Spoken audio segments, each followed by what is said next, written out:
어, 정확히 이제 8시 10분이 됐습니다. 그러면 오늘 강연을 시작을 해야겠습니다. 마냥 또 기다릴 수는 없겠고요. 네. 중간에 들어오시는 분들, 부모님들도 계실 테고 해서 일단 강연을 시작을 하고요. 일단 먼저 인사를 좀 드리겠습니다. 저는 이유중학교 2학년 학년팀장 김영우입니다. 여러분 반갑습니다.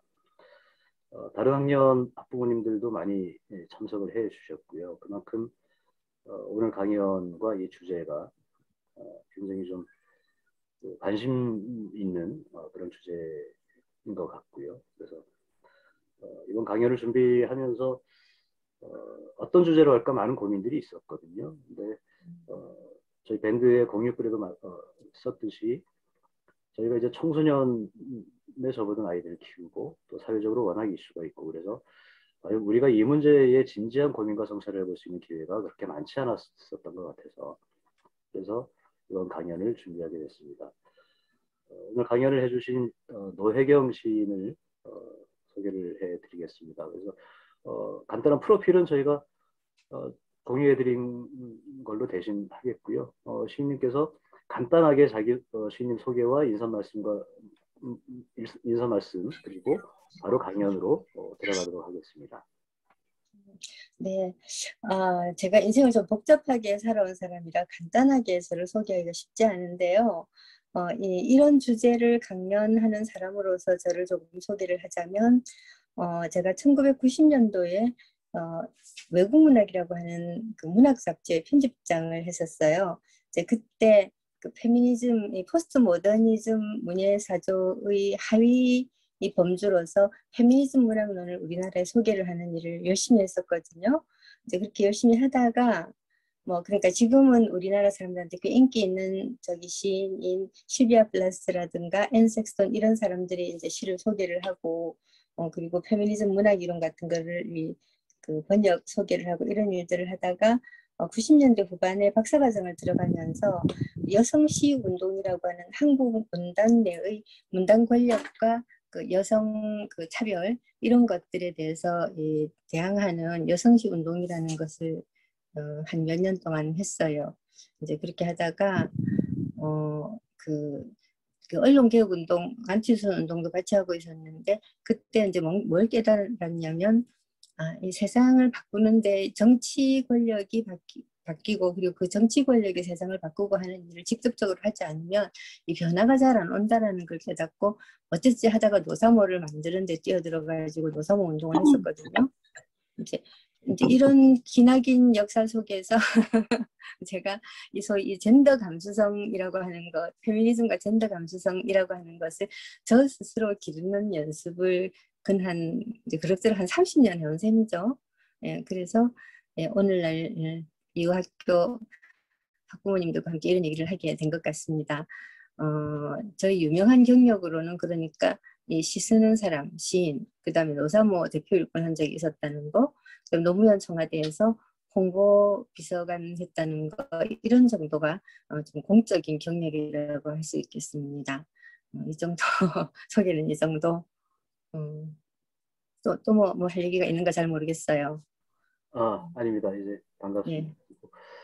이게 사실은 그 줌과 온라인과 오프라인 동시에 하는 걸로 기획을 했었는데 마침 네. 확진자들이 전격 줌으로 전환이 됐는데 사실은 한 20여 분 백두센터에서 같이 패널 겸 청중으로 이렇게 기획을 했었는데 이게 줌으로 하다 보면 다들 음소거를 해야 되니까 굉장히 좀 어느 타임이 좀 답답하시 저도 좀 그렇고요. 그래서 좀 늦게 하시더라도 자 이제 신님 준비하신 강연을 시작하면 되겠습니다. 네. 네, 제가 화면에 페미니즘과 젠더 감수성이라고 하는 이 저기 PPT 화면 첫 페이지를 띄워놨어요. 다들 띄워놓은 게 보이시는 거 모르겠어요. 컨텐츠 공유해가지고 띄워놨는데 혹시 보이세요? 네, 보여요. 보입니다. 네. 예, 원래 제가 의뢰받은 강연 제목이 페미니즘과 젠더 감수성이라고 하는 것이었는데요. 이 페미니즘과 젠더 감수성이라고 하는 이 저기 주제가 굉장히 커요. 너무너무 커서 그 하위 제목으로 자유민주주의, 휴머니즘, 페미니즘 이렇게 뽑아봤어요. 사실은 이 네 마디도 엄청나게 크기는 한데 이 네 개를 묶어가지고 이야기를 하면 또 크지 않게 어떤 하나의 일관된 이야기를 할 수 있는 요소들이 있어가지고 이렇게 했거든요. 근데 이제 젠더 감수성이라고 할 때 이 젠더라는 말이 사실은 어렵고 나머지는 큰 문제가 될 거 없어요.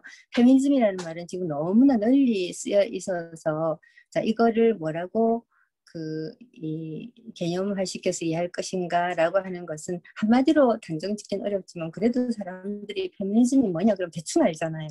근데 이 젠더 감수성이라고 하는 말은 지금도 여전히 어려워요.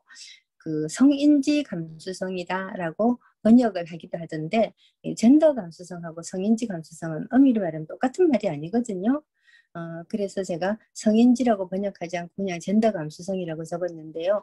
나중에 계속해서 이야기가 되어 나오겠지만 이 젠더 감수성이 처음부터 끝이다 라고 얘기할 수도 있겠어요. 페미니즘 문제에서는 다른 말로 하면 감수성이 처음에서 끝이다 이렇게 말할 수 있겠는데 그게 왜 그런가 하면 어떻게 생각할 것인가의 문제이기 때문에 그렇다고 말씀드릴 수 있습니다.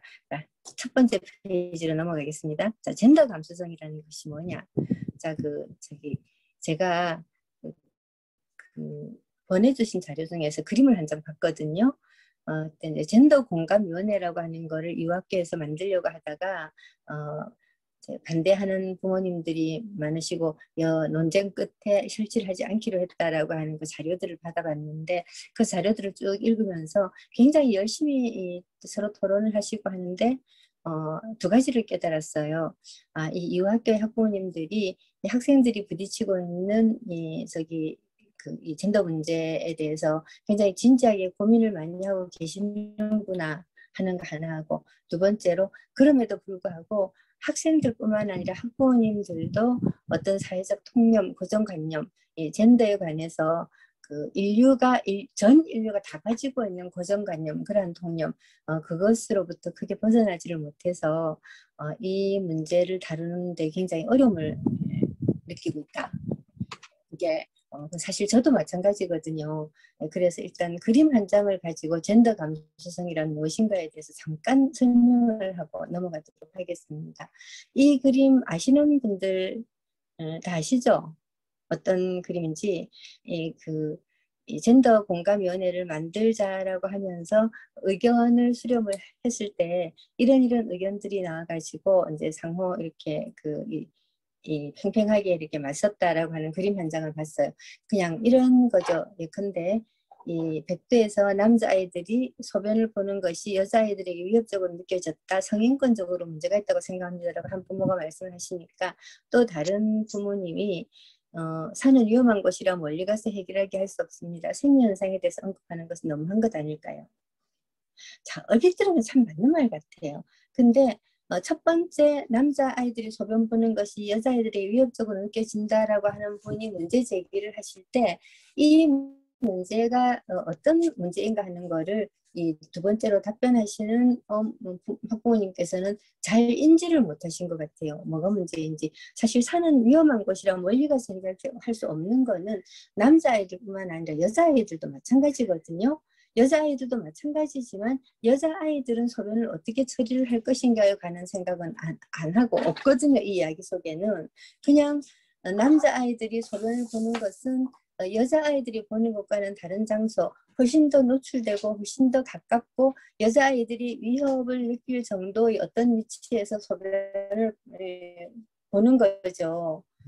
자, 그러면 여자아이들은 남자아이들이 그렇게 소변을 보는 것이 왜 위협적으로 느껴졌을까를 생각을 해본다면 산이 위험한 곳이라 멀리 가서 해결할 수 없다라고 하는 것이 아닌 다른 해결 방법이 나왔어야 될 거예요. 근데 왜 여자아이들이 위협적으로 느끼는가 하는 것에 관해서는 생각이 미치지 못하고 남자아이들이 소변을 못 보게 한다라고만 받아들여지는 거예요. 이 두 번째 동그라미 안에 대답은.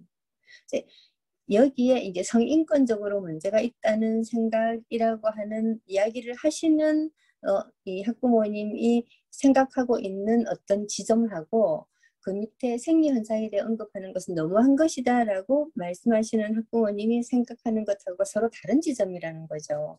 예, 같은 것을 생각하지 못하고 있어요. 옆에 것도 마찬가지인 거죠.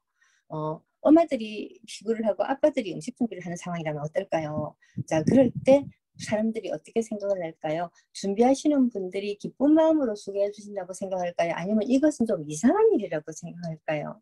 자, 바로 이렇게 입장을 바꿔서 생각하기가 굉장히 어려워지는 바로 이것이 감수성이 부족한 거거든요.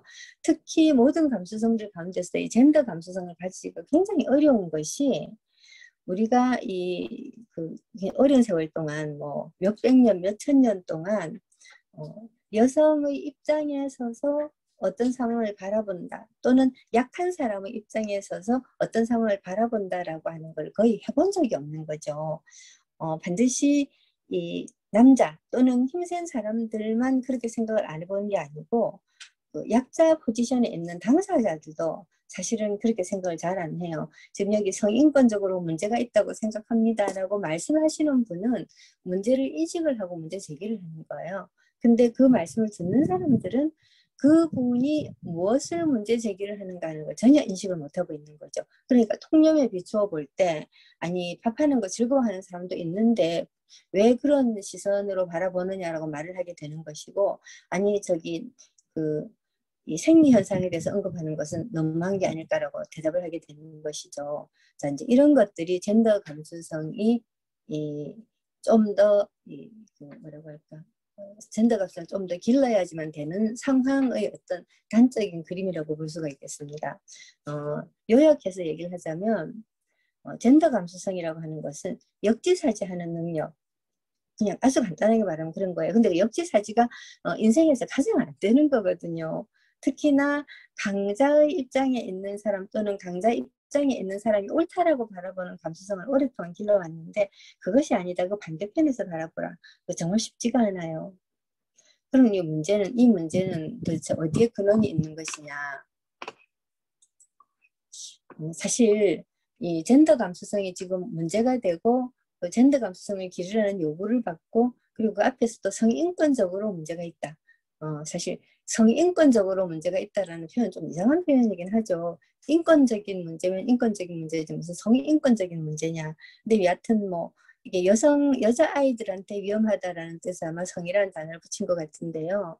이제 이런 이야기들이 나오는 이유는 그냥 세상이 그냥 달라져서 그래요. 아주 심플하게 말하면 지금 여기에 사진을 한 장 제가 올려놨는데 이게 이제 라디오스타니 또는 그때 이 이름이 잘 생각이 안 나 어떤 그 노래 프로그램이었는데 슬릭이라고 하는 여성 래퍼 그리고 이 여성 래퍼가 나와가지고 무지무지하게 이 페미니즘 정신에 입각한 랩을 해요. 이제 이 친구가 지상파에 진출을 할 수 있다는 상상을 아무도 못했는데 지상파에 나와가지고 경연 프로그램에서 막 등수를 차지하고 올라가더라고요.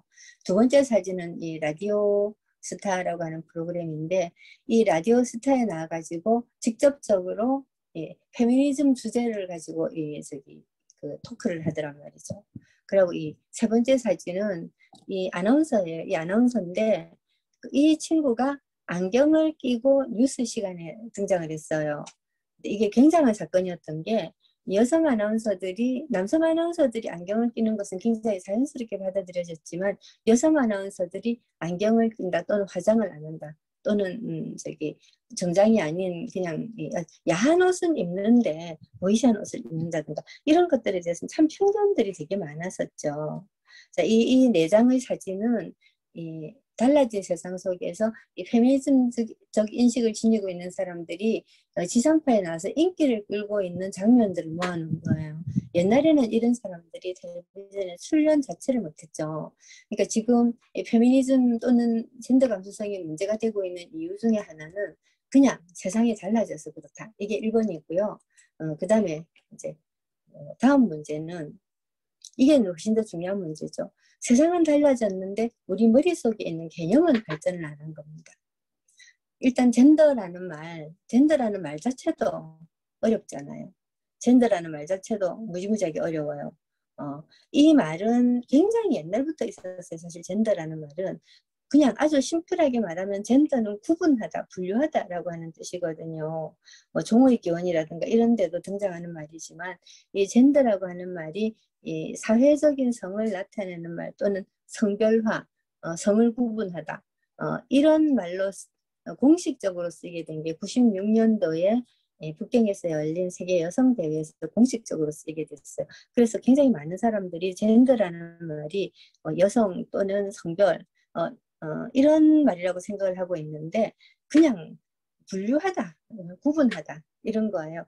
이 젠더라는 말이 구분하다라는 말로 가장 단순하게 쓰이고 있는 게 그 외에 저기 그 뭐죠? 충전기 핸드폰 충전기에 이 위에 이렇게 그 꼽아가지고 그 안드로이드 폰하고 아이폰이 이 충전기 모양이 서로 다르잖아요. 이제 그거를 호환할 수 있게 위에 꼽아가지고 서로 분배를 해주는 이 기계를 이 장치를 젠더라고 불러요. 그게 이제 이 젠더라는 말이 원래 뜻이죠. 분류하다, 구분하다. 근데 이것을 성별이라고 하는 말을 사회적인 성별을 가리키는 말로 쓴 게 96년도부터인데 자 그러다가 보니까 이 젠더라는 개념에 대해서 아직까지 한 20몇 년, 30년 다 돼가지고 아직까지 익숙하지 못한 사람들이 굉장히 많고 오해도 굉장히 많아요. 오해도 굉장히 많은데 바로 그렇기 때문에 지금 현재 이제 복잡한 문제들이 발생하고 있는 거죠. 사실 학부모님들이 토론 속에도 보니까 젠더 공감위원회라고 할 때 젠더라는 말이 오해를 많이 불러일으킨다라는 말씀을 하셨는데 사실 그래요. 오해를 불러일으키죠. 오해를 불러일으키는 이유는 젠더라는 말이 품고 있는 의미가 우리가 통념적으로 생각하는 것과 다르다거나 또는 나쁘다거나 이래서가 아니라 아직까지 그 젠더라는 말을 통해서 이야기하고자 하는 개념들이 우리한테 익숙하지 않아서 그래요. 이런 언어의 역사는 다른 말로 하면 일종의 정치 발전의 역사라고 할 수 있는데요. 사실 젠더라고 하는 말이 받아들여지는 것 자체가 그 여성의 정치 역량의 발전하고 밀접한 관련을 맺고 있거든요. 그 여성 정치가 발전을 하니까 페미니즘이 발전을 하는 거고 그 반대로 페미니즘이 발전을 하니까 여성 정치가 발전을 하는 건데요. 근데 이런 정치 발전은 뭐 자동적으로 이루어지는 것이 아니고 여성 정치인이 숫자가 늘어난다라고 해서 여성 정치가 발전하는 게 아니고 어떤 것이 여성 정치냐, 어떤 것이 젠더 정치냐라고 하는 것을 서로 해석을 하고 투쟁하고 그 해석이 받아들여지기 위해서 서로 싸우고 다투고 하면서 관철시켜가는 역사라고 할 수 있거든요. 근데 인류를 이렇게 살펴보면 와 얼굴들을 못 보고 얘기를 하니까 생각보다 어렵네요. 예. 인류를 가만히 살펴보면 인류가 조금 더 나은 삶으로 나아가기 위해서 끊임없이 지금까지 불평등, 억압, 차별, 고통 이런 것들을 주는 상황을 그것이 틀렸다라고 말하기 위한 말을 발명을 해요. 그건 틀렸어. 예를 들어서 자유라는 말을 발명을 하죠. 자유라는 말이 있어야지만 이 노예 상태가 잘못되었다라고 하는 것을 표현하는 말이 있잖아요. 이제 그런 식으로 그런 말들을 발명을 하고 그리고 그 말들을 통해서 전통의 이름으로 당연하게 생각되어 온 불평등과 불합리를 극복해온 역사인데 이 젠더라는 말도 그 중에 하나라고 할 수가 있겠습니다. 자 그러면 제가 문제의 근원 두 번째라고 얘기를 했는데 가장 중요한 문제 제기 오늘 우리의 주제에 해당하는 문제 제기를 한번 해볼게요. 자, 젠더라는 말은 무슨 뜻이냐? 아까 제가 분류라고 말을 했는데 인간이 똑같지 않다라고 하는 이야기, 때이 똑같지 않다라고 하는 거는 인간이 이 정치적으로라든가 또는 권력에서 서로 차등이 있고 등수가 있고 높낮이가 있고라는 뜻이 아니라 모든 인간은 동일한 개체가 아니다라는 뜻이죠. 남자가 있고 여자가 있고 근데 남자와 여자만 있는 것이 아니고 뭐 성소수자가 당연히 있겠지만 성소수자뿐만 아니고 모든 사람들이 자기의 정체성이 다른 사람들과 다르다라고 느끼는 여러 가지 다양한 요소들을 가지고 있어요. 예를 들어서 저 같으면 나이 든 여자라고 하는 나이든이라고 하는 정체성이 하나 있고 여성이라는 정체성이 있고 그 다음에 부산 출신이라는 정체성도 있고 대한민국 사람이라는 정체성도 있고 굉장히 다양한 정체성들이 있어요. 이런 다양한 정체성들 가운데 가장 근원적으로 자기를 규정한다라고 생각되는 정체성들을 우리는 젠더라고 부를 수가 있거든요. 그래서 되게 재미있게도 호주인가 하는 그런 나라에는 이 그 사람들한테 너의 왜그 우리 그 뭐라 그러노, 우리나라는 두 개밖에 안 나누거든요.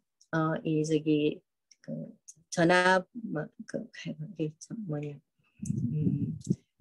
전화로 우리 그 인증 받을 때 예, 전화 이 저기 그 프로그램에 그 패스인가 하는 프로그램에다가 그 인증 그 받는 거 하잖아요. 그 인증거 받을 때 뭐 내국인이냐 외국인이냐 남성이냐 여성이냐 이런 것만 적어 놓잖아요. 근데 호주인 것 같아요. 호주인가 하는 나라에는 그거를 구분해 가지고 자기를 저기 설명을 하는 그 요소들을 32개인가 33개까지 나눌 수 있게 되어 있다고 하더라고요. 그 모든 걸 다 젠더라고 부르는 거예요. 그러니까 젠더가 굉장히 어렵고 이 젠더라는 말 자체는 성소수자를 가리킨다라고 하는 것도 사실은 이 무지에서 오는 오해라고 볼 수가 있겠죠. 자, 그렇다고 놓고 보면 32가지씩이나 나뉘어지는 이러한 젠더를 지니고 있는 수많은 인간들이 동등하냐? 이미 우리는 젠더라는 말로 성소수자를 차별을 하고 있잖아요. 자, 이성적으로는 모든 젠더가 동등하다라고 말을 하고 싶겠지만 감정적으로는 이 큰 덩어리, 그러니까 남성 젠더와 여성 젠더 이런 큰 덩어리만 동등하고 나머지 소소한 작은 덩어리들은 동등하지 않다라고 나도 모르게 생각하는 경향이 있다는 거죠. 그러니까 이제 지금 우리가 이런 논의들을 하는 이유는 첫 번째로는 세상이 달라졌기 때문인데 두 번째로는 세상은 달라졌는데 사람들이 마음과 머리는 안 달라져 있기 때문에 문제가 발생하는 것이죠. 자, 그래서 이 발생한 이러한 문제들을 해결하기 위해서 제가 좀 역사적으로 이런 언어들이 왜 발생을 하고 이런 말들이 발생을 해서 어떤 사회적인 변화를 일으켰는가 하는 것을 한번 알아봤으면 하는 생각에 큰 제목 4가지를 뽑아봤어요. 예, 자유, 민주주의, 휴머니즘, 페미니즘. 사실 이 4가지가 현대 역사의 모든 것이라고 저는 생각을 합니다. 이 4가지만 이해를 한다고 하더라도 거의 현대사회의 모든 사상을 아주 그냥 수월하게 이해하는 셈이 된다라고 저는 감히 주장을 하고 싶은데요. 자, 이 페미니즘의 핵심적인 주장은 이거예요. 모든 젠더는 평등하다. 자, 모든 젠더는 평등하다란 말 되게 이상하죠.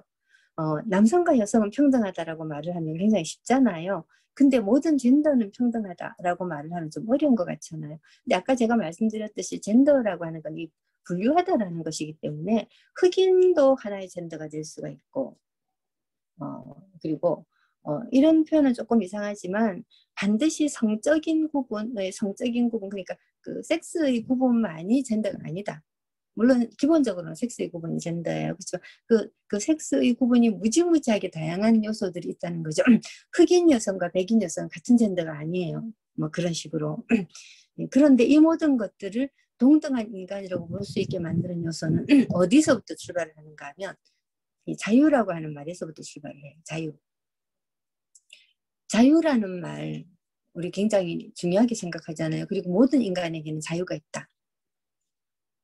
모든 인간에게는 자유가 있다. 그리고 이 모든 인간에게는 이 자유를 지닐 권리가 있고, 그리고 그것을 우리는 아주 요약을 하자면 천부인권이라고 부르잖아요. 자기 신체를 자기 마음대로 할 자유, 자기 신체를 보호할 자유, 마음대로 어디를 다닐 수 있는 자유, 사상을 가지고 있을 자유, 그리고 표현을 할 수 있는 자유. 이런 사회적인 모든 자유들을 합쳐서 우리는 천부인권이라고 부르거든요. 그 천부인권을 어디서부터 시작을 했냐? 당연히 천부인권은 아주 옛날부터 사람들이 알고는 있었어요. 동양으로 말하자면 공자, 맹자, 장자들도 그런 얘기들, 인간은 중요하다, 뭐, 그 존엄하다 이런 얘기도 하셨고, 서구에서도 뭐 무슨 소크라테스라든가 이런 분들부터 시작을 했지만, 지금 우리가 알고 있는 그 자유라고 하는 개념으로는 대부분 존 스튜어트 밀의 자유론을 들죠. 자유론에서부터 출발을 해가지고 뭐 최근에 뭐 롤스라든가 뭐 아마르티아 센이라든가 이런 사람들이 여기까지, 푸코라든가 이런 사람까지 이렇게 오는데 그 뒤에 오는 사람들은 어려워서 제끼고요.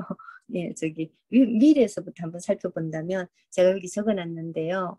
그 밀의 이야기를 위키백과에서 딱 따갖고서 핵심을 딱 따다놨더라고요. 인간 사회에서 누구든지 개인이든 집단이든 다른 사람의 행동의 자유를 침해할 수 있는 경우는 오직 한 가지, 자기 보호를 위해 필요할 때뿐이다. 다른 사람들에게 해를 끼치는 것을 막기 위한 목적이라면 당사자의 의지에 반해 권력이 사용되는 것도 정당하다고 할 수 있다. 이 유일한 경우를 제외하고는 문명사회에서 시민의 자유를 침해하는 그 어떤 정치 권력의 행사도 정당화될 수 없다. 자, 이 말이 가지고 있는 굉장히 중요한 의미가 있어요.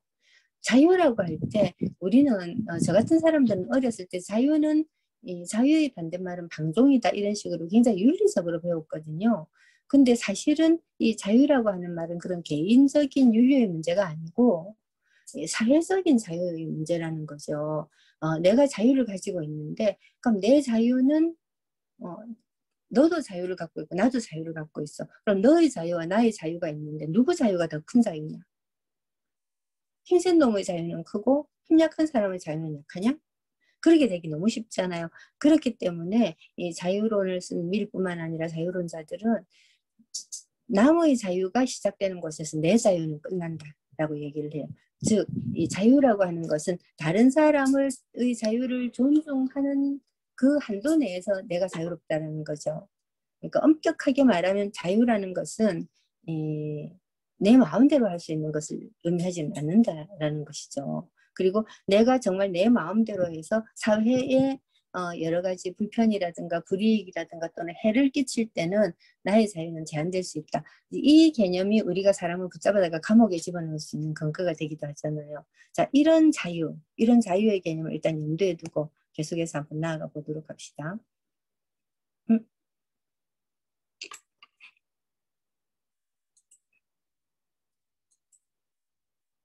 뭔가가 그, 틀려버린 것이 발생을 했네요. 연기가 됐고 8월 말 네? 자, 그러면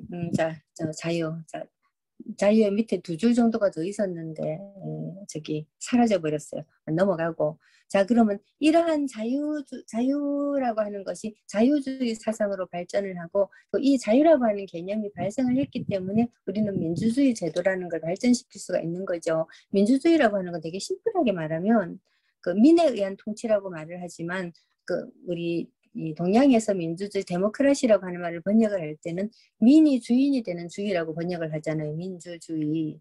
일반적으로 민에 의한 통치를 말하는 건데 이 민주주의는 민이 자유를 가지고 있지 못하면 할 수가 없는 거예요. 우리가 거대 그리스 사회에서 민주주의가 발생했다라고 쉽게 말을 하지만 그리스 사회도 노예가 있었거든요. 전쟁을 해가지고 다른 주변의 작은 나라 사람들을 점령을 하게 되면 그 사람들을 아테네 시민들이 노예로 삼잖아요. 그리고 여성들도 말하자면 지위가 일종의 노예의 지위에 가까웠어요. 그러다가 보니까 아테네에서 민주주의에 참여할 수 있는 민은 일반 보통 평민 또는 어쨌든 시민들밖에 없었죠. 자, 그러니까 이 민주주의의 민이라고 하는 것은 자유를 가지고 있는 시민을 이야기하는 것이죠. 우리 보통 민주주의를 얘기할 때는 대의민주주의를 할 것이냐, 직접 민주주의를 할 것이냐, 이런 얘기들을 많이 하는데 그런 거 말고 민은 누구인가에 대해서 집중을 한번 해보도록 합시다. 그리스 시대의 데모스, 데모크라시잖아요. 데모스는 2가지 의미를 갖고 있어요. 귀족의 반대편에 있는 사람, 그 다음에 부자의 반대편에 있는 사람, 이 2가지 의미를 갖고 있어요. 그리고 또 한편으로 민은 모든 사람이라고 하는 의미도 가지고 있어요. 그래서 즉 보편적인 인권을 지니고 있는 보편적인 사람, 자유를 지니고 있는 모든 사람. 그러니까 개방성과 보편성을 지니고 있는 존재가 민인 거죠. 이게 귀족도 사라지고 부자는 아직까지 남아있긴 하지만 어쨌든 1인 1표의 민주주의 제도가 정착되고 난 다음에는 민주주의라고 하는 것은 고대 그리스부터 지금까지 귀족이나 부자 같은 일부의 사람들이 아니라 모든 사람이 하는 정치라고 하는 의미잖아요. 근데 여기에 참 애매한 부분이 있어요. 이 민에 속하지 않는 사람이 있을까? 역사적으로 우리는 알고 있죠. 민에 속하지 않은 사람이 있다는 거. 일단 아까 제가 그리스 시대 얘기했지만 그때도 노예 있었고 노예는 민에 속하지 않았잖아요. 투표권 없어요. 여성한테도 투표권 없어요. 투표권이 이 여성에게 투표권이 주어진 것이 미국이 1920년도예요. 20년대 투표권이 처음으로 주어졌고 우리는 1945년도에 해방되고 난 다음에 48년도에 나라가 그러니까 대한민국 정부가 수립되면서 여성 투표권이 자동으로 주어졌지만 실질적으로는 그 1945년 이후 1960년대에 들어가지고 투표권을 얻은 여성의 투표권을 겨우 얻은 그런 국가도 굉장히 많아요. 자, 그렇다면 민에 속하지 않는 사람은 누구냐? 투표권 없는 사람이 민에 속하지 않아요.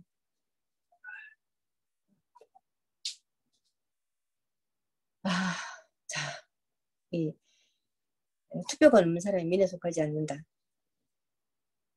여기에 가장 큰 덩어리로 민에 속하지 않았던 사람이 적어도 이렇게 미리 자유론을 이야기하던 1800년대 후반만 하더라도 여성 집단 전체가 이 투표권이 없었잖아요. 그래서 여성운동, 소위 이 페미니즘 운동은 시작할 때는 여성 참정권 운동으로부터 시작을 했어요.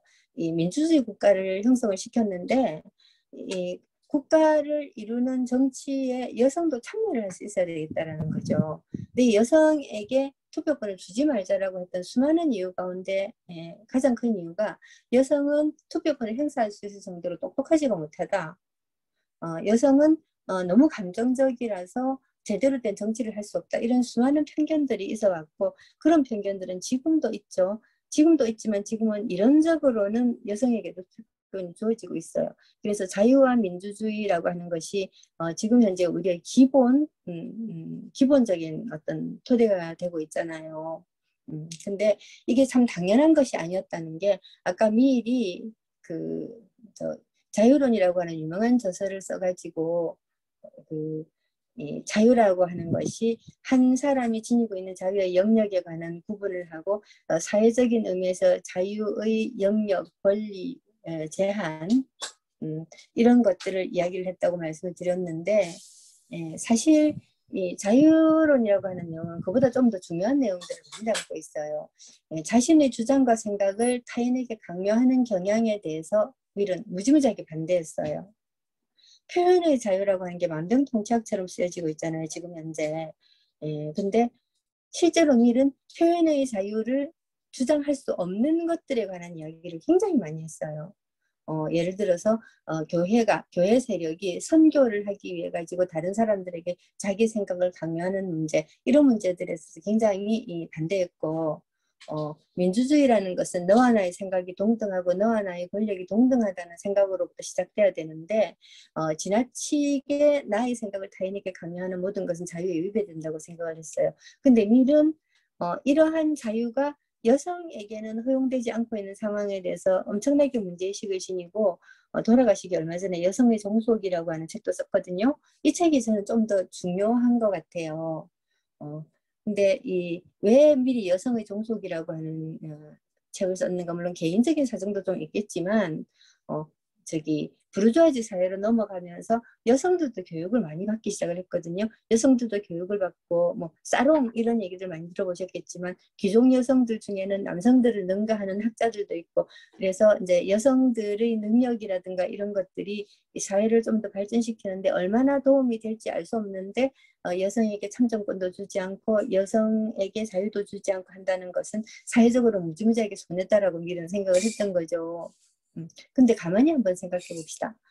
왕정국가에서는 여성에게 참정권이 있든지 없든지 아무 상관이 없잖아요. 귀족정 국가에서도 마찬가지고 그리고 왕정이나 귀족정 국가에서는 여성과 남성의 구분보다는 계급의 구분이 훨씬 더 강고했어요. 이 귀족 여성은 평민 남성보다 훨씬 높죠. 훨씬 더 많은 자유를 가지고 있고 근데 민주국가가 되고 난 다음에 이 여성이라고 하는 거대한 집단이 자유가 부족하고 그리고 투표할 수 있는 권한이 없고 천부적으로 모든 인간이 받아온 권리가 여성에게서는 박탈되어 있고 한 것들이 문제시되기 시작을 했는데 귀족정을 허물고 민주정으로 이행한 나라들에서는 다 여성에게 참정권을 줬어요. 앞서거니 뒤서거니. 물론 공짜로 준 경우는 드물죠. 우리나라 같은 경우가 예외고요. 대부분은 여성들이 정말 피눈물 나는 투쟁을 했어요. 그 영화 서프리제트인가 하는 영화 혹시 보셨는지 모르겠어요. 이 참정권을 달라는 우리에게도 투표권을 달라는 그 운동을 하다가 하도 남성 정치인들이 이 여성들이 말을 귀를 기울이지 않으니까 이 참정권 운동을 하던 여성이 이 임금 왕이 구경 온 경마장에서 그 왕이 이제 구경을 온 거죠. 경마장에서 왕의 눈앞에서 말에 취해서 죽어요. 이 깃발을 들고 있다가 이런 정도로 가열차게 투쟁을 해가지고 참정권을 얻어내는 거죠.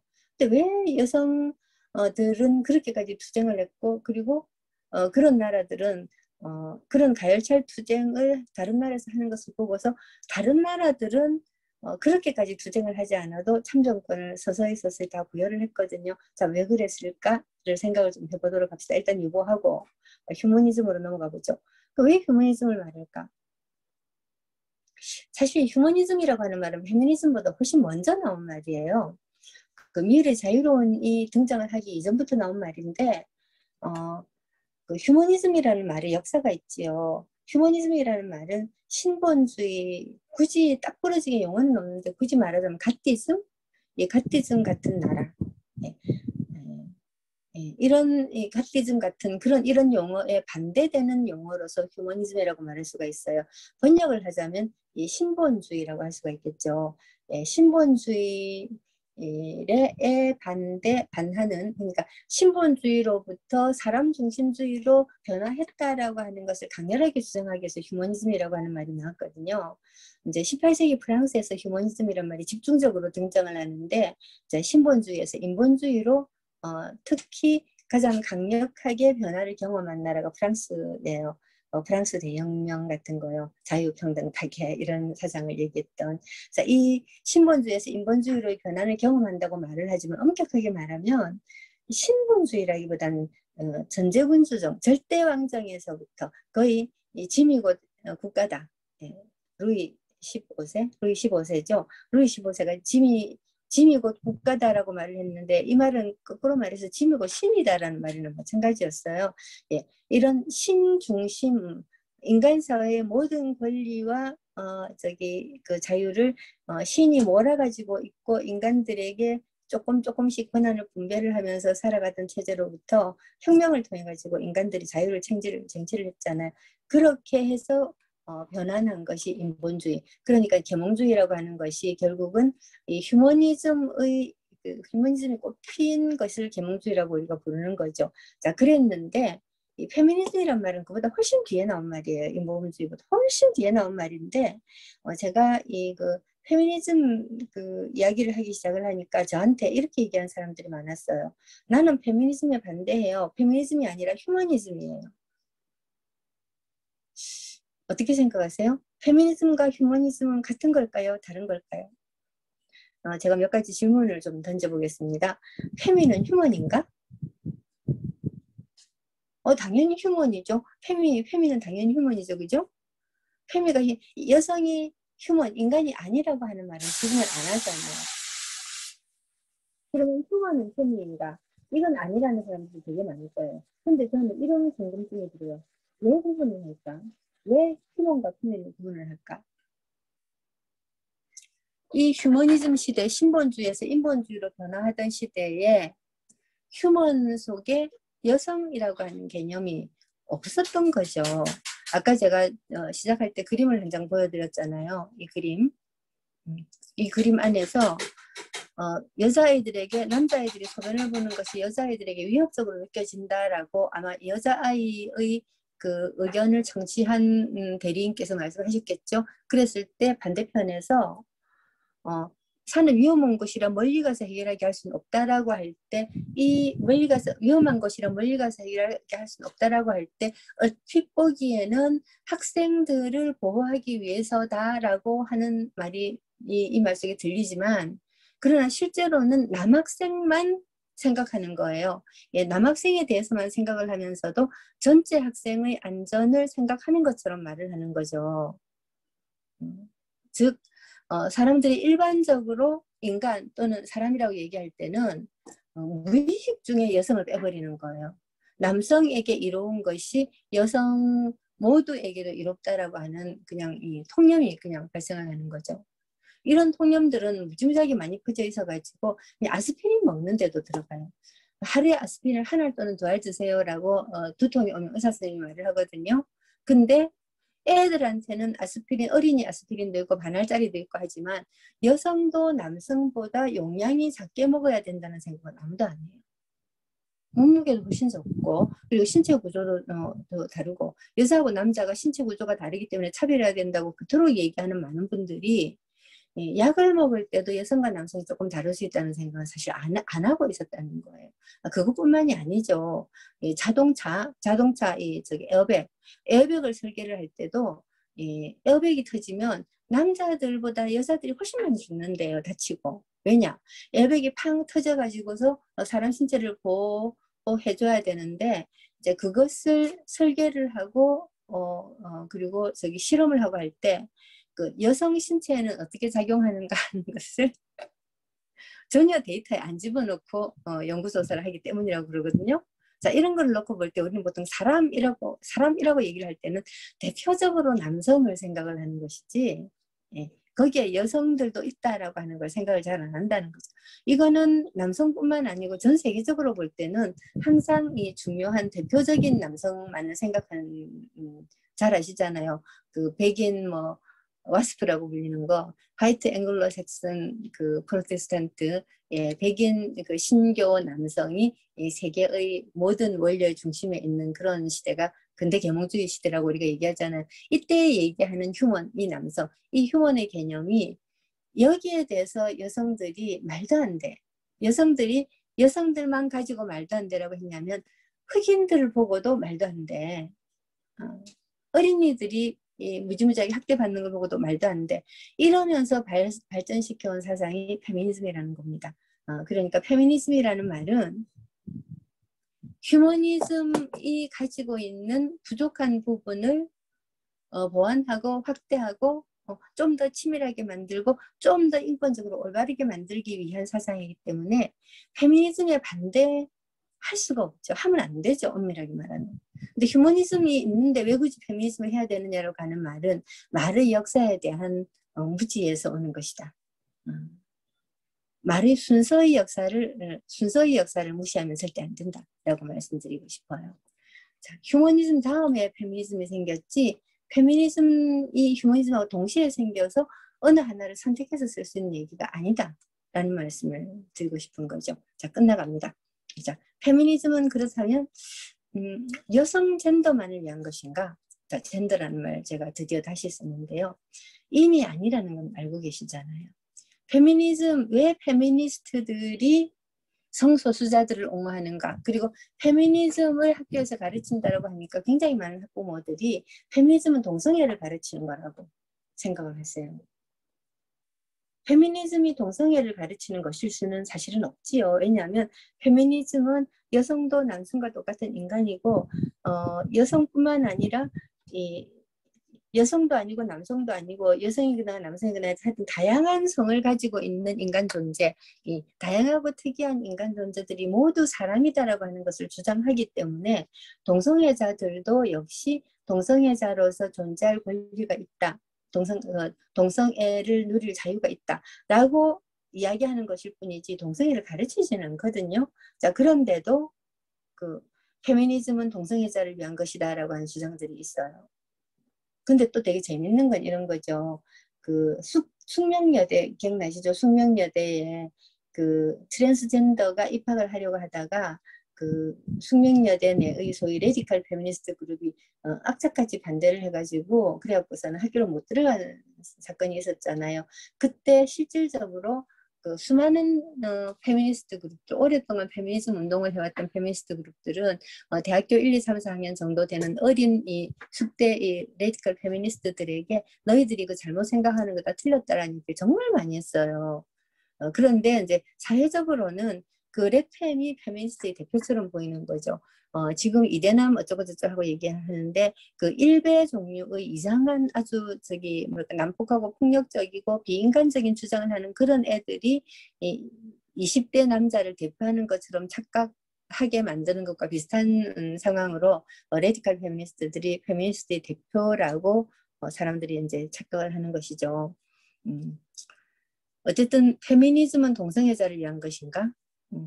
동성애자도 위한 것이다 라고 말을 하면 맞지만 페미니즘이 동성애자를 위한 것이냐고 한다면 아니다 라고 말할 수밖에 없는 거죠. 그러면 그 다음 이야기로 넘어가 봅시다. 페미니스트들은 왜 성소수자를 옹호할까요? 왜 성소수자를 옹호할까요? 이야기가 다 나왔죠. 그 모든 젠더를 위한 것이다. 다시 말해서 그 여성들이 이 남성 휴머니즘 시대에 남성 중심적으로 짜여져 있는 사회 속에서 여성이 소수자로 몰리고 무지무지하게 많은 불이익을 받고 많은 억압을 받고 정치적으로 소외되고 하는 경험을 하면서 이것은 올바르지 않다라고 깨달아서 시작한 운동이 페미니즘이라고 한다면 페미니즘이 발전을 하면서는 이 사회 속에서 분명히 존재하는데도 존재의 위치값을 얻지 못하고 존재로서 인정을 못 받는 사람들을 위해서 운동을 하게 되는 건 굉장히 자연스러운 것이죠. 그래서 성소수자를 옹호하는 거예요. 작년이죠. 그 제주도에 예멘 난민들이 500명인가 들어왔을 때 일부 페미니스트들이 그런 얘기들을 했어요. 그 난민들이 성폭력을 저지르고 뭐가 어쩌고 저쩌고 하면서 절대로 받으면 안 된다. 이게 사실 몇 명 안 돼요. 깨놓고 말해서. 그 트랜스젠더를 반대한다라고 말한 그 그룹의 소위 레팸들인데 이 그룹들이 난민에 대해서 마구 반대를 했지만 실제로 전체 페미니스트 진영에서는 서로 간에 이즘으로서의 이 차이가 있음에도 불구하고 난민을 받아들여야 된다고 가장 적극적으로 얘기를 했거든요. 왜냐? 난민도 사회에서 소외되고 억압되고 그리고 설 자리를 얻지 못하고 있는 굉장히 약자예요. 그러면 그러한 약자들이 설 자리를 만들어주는 게 페미니즘이거든요. 그래서 페미니스트들은 난민을 받아들여야 된다고 말하는 거죠. 자, 이렇게 놓고 본다면 젠더라고 하는 말을 우리가 좀 더 배울 필요가 있다는 생각이 드시죠. 다양한 분류로 사람들을 정체화시켜요. 정체성을 만들어갈 수가 있어요. 2000년도에 제가 노사모를 할 때 대한민국에 4대 차별이 있다 이렇게 얘기했는데 물론 서울대 나온 젠더 이런 건 물론 없어요. 그런 건 후천적인 것이니까. 하지만 선천적으로 사람이 다른 사람과 조금이라도 다르게 존재할 수 있는 존재의 여러 가지 요소들을 가지고